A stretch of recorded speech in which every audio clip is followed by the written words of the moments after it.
Coronavirus, 3 autres nouveaux décès et 395 nouveaux cas.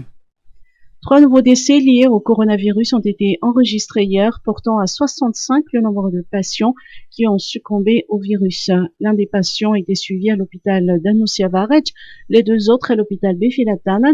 Selon le professeur Antavlultin, porte-parole du CCO-IVAT, 395 nouveaux cas ont également été enregistrés, dont 356 à Alamanque, 5 à Rivumam dans la région Itas, 1 à Madzang dans la région Bouin, 7 à Otmatsiach, dont 6 à Fenaratsu et 1 à Lalangui, 23 à Touléage, 1 à Tuamasan, 1 à Vavatin dans la région Analanzrouf. La localisation du dernier infecté n'a pas été précisée. À ce jour, le nombre des personnes infectées est de 7 548, dont 3 197 sont toujours sous traitement. Madagascar compte aussi 498 nouveaux cas de guérison, portant à 4 285 le nombre des personnes guéries. Le professeur Antavlultin a souligné qu'à l'heure actuelle, le nombre des patients guéris dépasse largement celui des personnes qui luttent encore contre la maladie. Toutefois, nous sommes encore loin du moment où l'on peut crier victoire. La lutte continue, a-t-elle conclu. Rapatriement des universitaires, désapprobation de l'association des étudiants.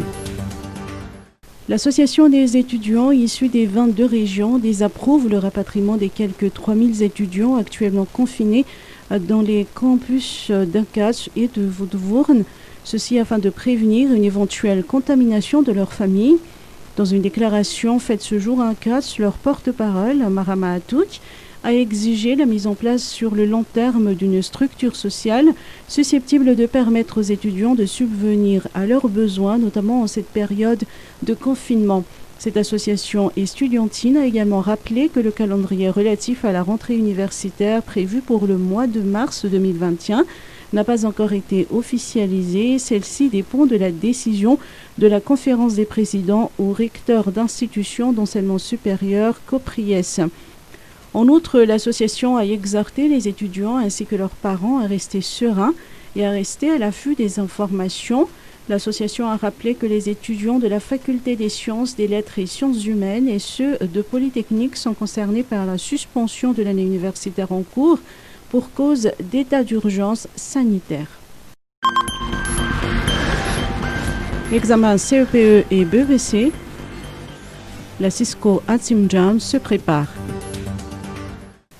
La circonscription d'Antananarivo-Atsimjan se prépare aux examens nationaux du CEPE et du BEPC prévus se tenir au mois de septembre prochain. L'inscription aux examens officiels est déjà clôturée.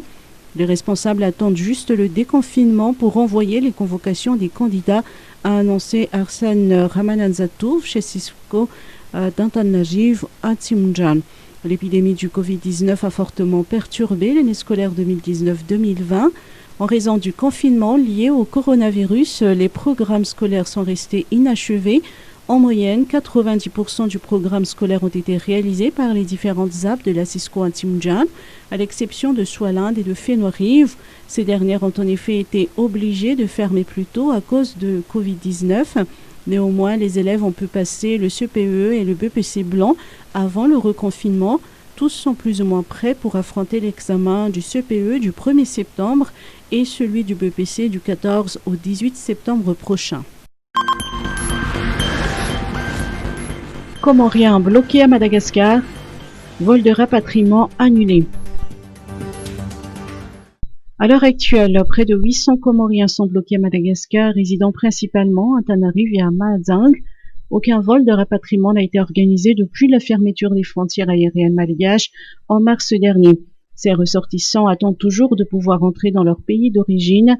Cette fois encore, leur espoir s'est envolé. L'ambassade de l'Union des Comores à Madagascar a en effet annoncé hier que le vol de rapatriement prévu pour le 21 juillet est annulé. Selon les explications de la compagnie Madagascar Airways qui devait assurer ce vol, les autorisations n'ont pas été obtenues. Les passagers qui devaient se rendre pour les Comores ont été appelés par l'agence de la compagnie aujourd'hui pour remboursement de leurs billets. Excédés par cette situation qui perdure, les ressortissants comoriens bloqués à Madagascar haussent le ton.